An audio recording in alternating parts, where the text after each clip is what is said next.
People who quit their jobs on the first day. What was your I'm out of here moment? 1. I was 17 and working precast concrete. Refused to use a rusted to poop ladder. Supervisor called me a pussy. Got up about 7 rungs before his foot went through one. Heard his foot snap as he fell. I called an ambulance and walked to my car in the parking lot. 2. On the first day of working at Amazon warehouse, the managers broke down to everyone how a 15-minute break works there. Walking to the break room is 2.5 minutes. 10 minutes of actual break and then 2.5 minutes to go back to your stations. It took me 2.5 minutes to walk to my car and I took a forever break. 3. Summer job working for a landscape architect. Got to the job site and he asked me to dig a hole in some rocky dirt. I asked for a shovel. He didn't have one. I asked for a hand spade. He didn't have one. He told me to just dig the hole with my bare hands and then he drove off to another site, leaving me completely alone. I dug for a little bit and then said F this and left. Had the job specified that I needed to supply my own tools, I could have, but it didn't, and I wasn't going to work for somebody that expected folks to dig through hard, rocky soil with their hands. 4. Answered an ad in the paper. This was the mid-90s. What seemed to be an office job, making sales calls when I was in college. Did a phone interview and was called back for an in-person interview. When I go to the interview, I'm led into a room with about 50 other people and a small stage at the front of the room. We're all somewhat confused as to what is going on.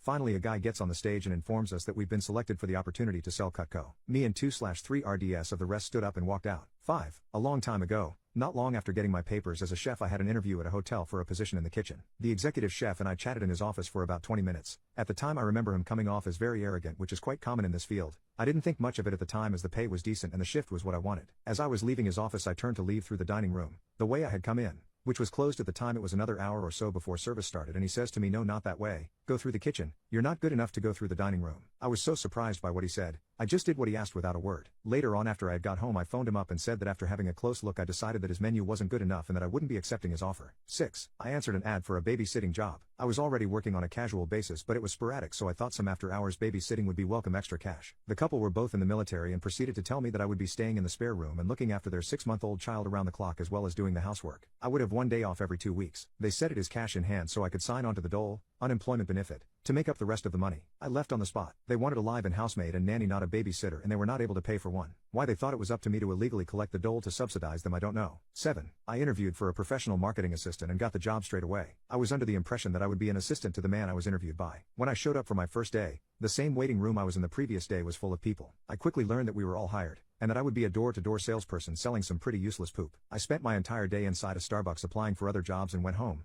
got paid, but never went back. 8. Salesman for Kirby Vacuums. First sale call was to a single elderly woman who was supporting her son in hospital. They got us in the door by offering a free carpet clean as a demonstration. The supervisor training me pushed and pushed to make the sale until this old woman was in tears. Just as she was about to sign the paperwork, I asked if she actually wanted to vacuum and she said it was lovely but she couldn't afford it. I took the paperwork away from her and said not to worry. Outside, I told the supervisor I quit, to which he replied I would have been fired anyway. No love lost. I hung around for half an hour playing on my phone to make sure the supervisor left because he was a real piece of work. 9. It was a petrol station and the manager wanted me to work for free until I had learned their computer systems to what he deemed a satisfactory extent. I agreed to do it, because I needed a job, and he brought me in at 7 a.m. on my first day. However, he was not present to go through the training with me, so I was just standing around kind of helping out on the forecourt but not really knowing what I should be doing, not learning anything. After about an hour and a half without the manager showing up or anyone training me on anything, I decided that I wasn't going to continue to be taken advantage of and told the cashier to pass on the message to the manager that I had quit. 10. I was hired at a chain restaurant to be a hostess. I was so excited because my last job was washing dishes, and because of my eczema, I had to quit. It was too painful to do that job. So, I arrived at my new job dressed up to be a hostess, and those first took me back to the kitchen to do dishes because the dishwasher just quit. I noped out of there real fast.